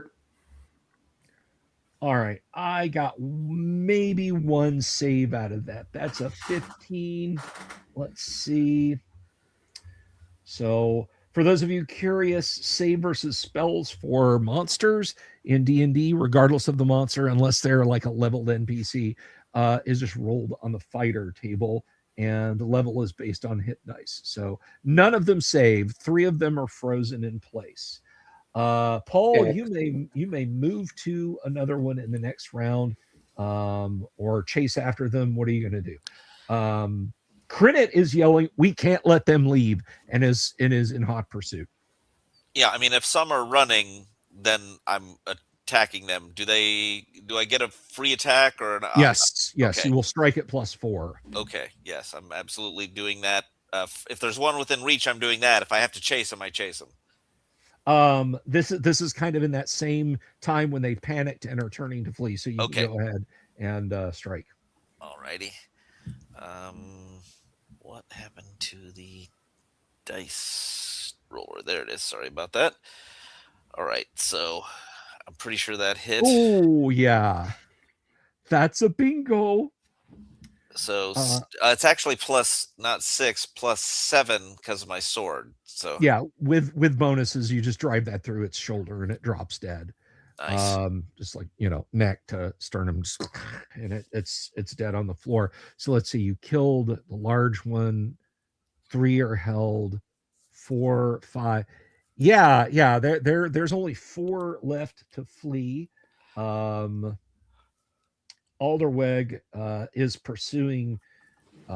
is now pursuing with Crinit, the ones who are fleeing, and it's at that point, Faldorinth, you fly into the room. Any special dismount, or you just want to land? And well, since I'm sliding down the stairs on an orc shield at Helm's Deep, am I required to fire off a couple arrows on the? You don't have to, but you can take an arrow shot as you fly out. If you Well, I guess I'm going to take an arrow shot. Go ahead and roll it.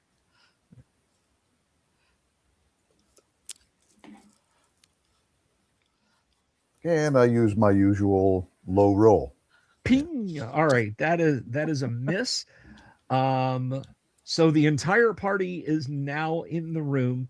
Alderweg and Crinit are in hot pursuit of the remaining 4 gnolls as they are trying to flee. Let's get some party actions. What is Holder doing?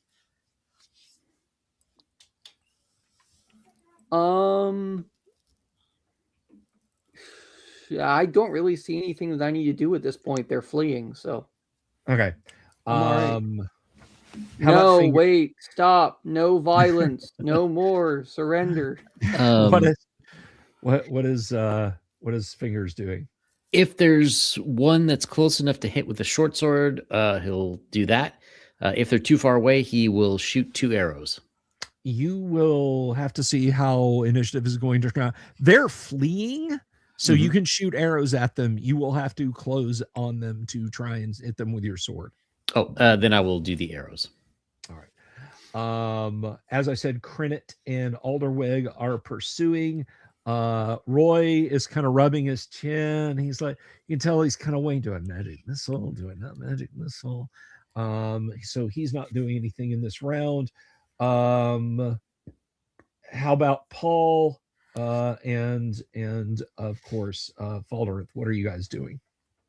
Paul is going to follow them as quick as possible, try to prevent them from getting away. All right, and Falderith. Baldorinth is going to cut loose with some more arrows and shout the most vile curse in Knoll that he can remember. All right. Your mother was a nice lady. You came from an unbroken home. Something to that effect, yes. Your mom and dad were neutral good. Your father was a hamster and your mother smelled the elderberries. That's right, buddy. All right, why don't you go ahead and roll initiative for us, Yang? D6. Hey. I got a 6. Oh. Party got a 3. Okay, so they move their maximum move out of the room. Those of you who are firing missiles, let me see if they are. Yeah, you hear Roy say, "Oh, nuts! I should have magic missiled them." But let's see. I gotta check that map.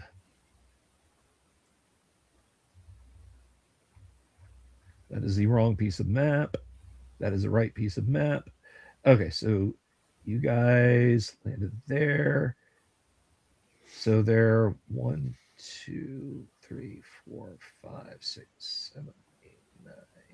Yeah, they at least make it down the length of corridor and around. So those of you shooting arrows, you don't get a shot before they disappear out of sight.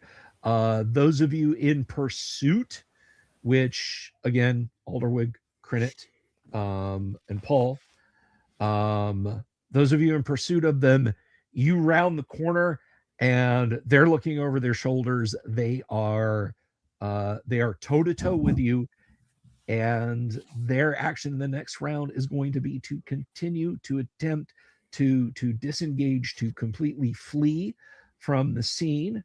That is what they are doing, but we need to roll initiative to see what happens first. So I'm guessing Crinit is going to attack them. Alderwig is going to attack them, and I'm guessing Paul is going to attack them, right? Correct. Okay. Back in the room, Roy is coming along. He's not at pursuit speed, but he is moving quickly. He looks over at Faldorinth and Fingers, and he's like, "Come on." and is shuffling along after your allies. So what do Faldorinth and Fingers wish to do? Fingers, you want to take care of the ones that are held, and I'll catch up with the rest of the group? Sounds good to me. All right. And how about Holder? What is Holder doing? He's just standing back. No, wait, stop, don't. Yeah, I'm going to cross over to the doorway and obstinately do my best to discourage the party from doing what I can't prevent them from doing. Okay. All right. So it's a new round, and that means initiative goes to Gonzalo. Roll initiative, please. A 3. A 4. They will turn to flee. They are fleeing. You may attack them from the rear at +4 to hit. Let's roll for Crinit here. 7, 11, 12, 13. So Crinit hits the same one she struck before, we'll just say for convenience sake, and kills it. Paul?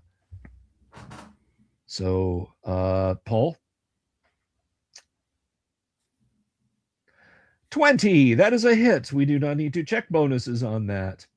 That is a death. There are 2 of them left. And Alderweg swings his mace at the crippled one that he hit before and hits him.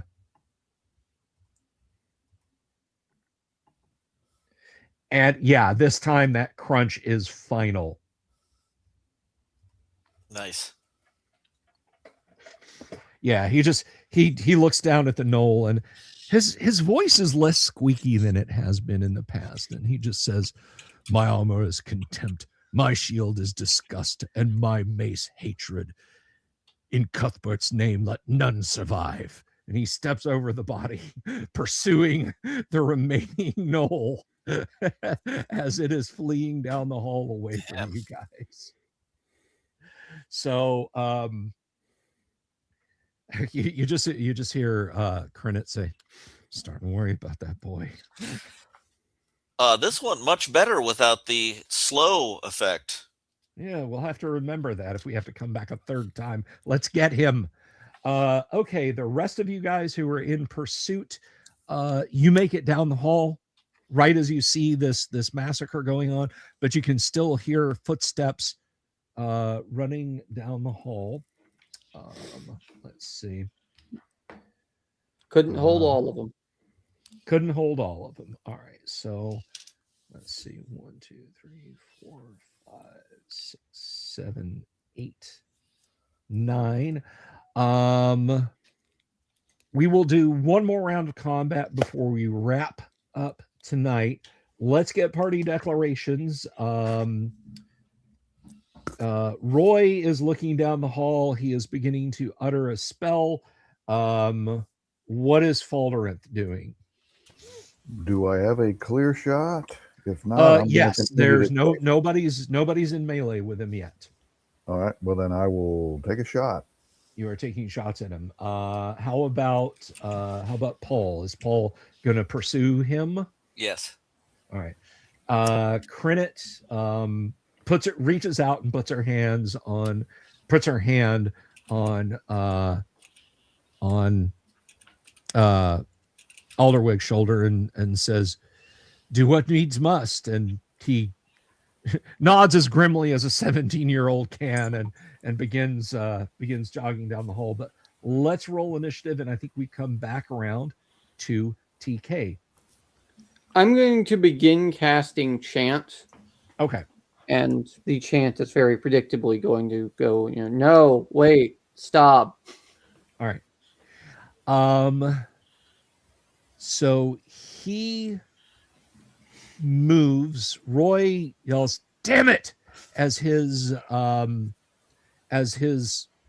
magic missiles just spiral out because his target is now out of sight around the corner by the time his spell goes off. Let's see. So he got to here. Let me see. He got to 1, 2, 3, 4, 5, 6, 7, 8, 9. He made it to there.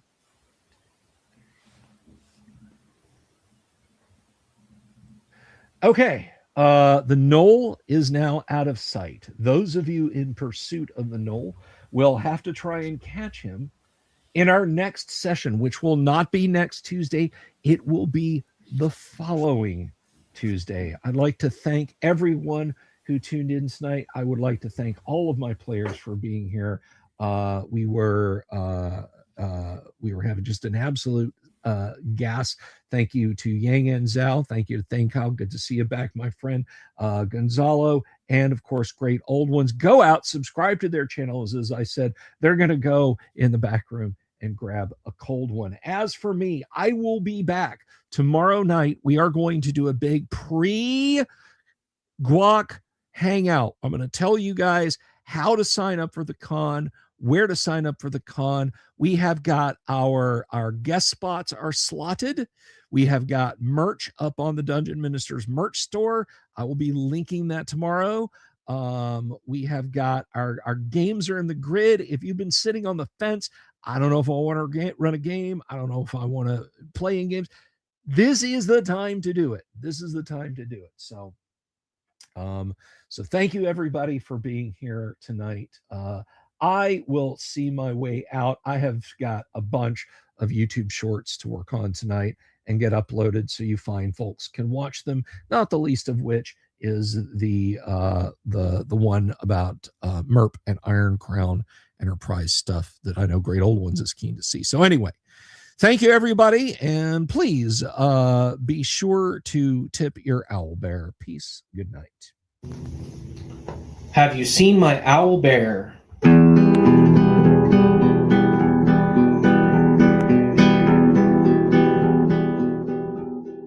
Here's to all the weirdos everywhere in the woods and in the air. Have you seen my owl bear?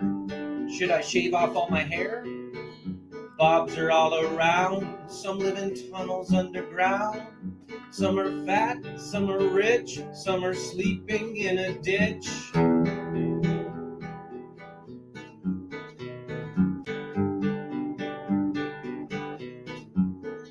Can you ride a crooked horse without a saddle way off course?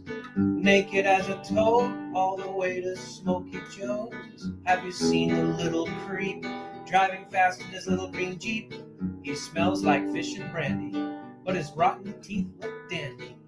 Take me to the show, I don't care if fast or slow. From action flicks to dancing dicks, just take me to the show.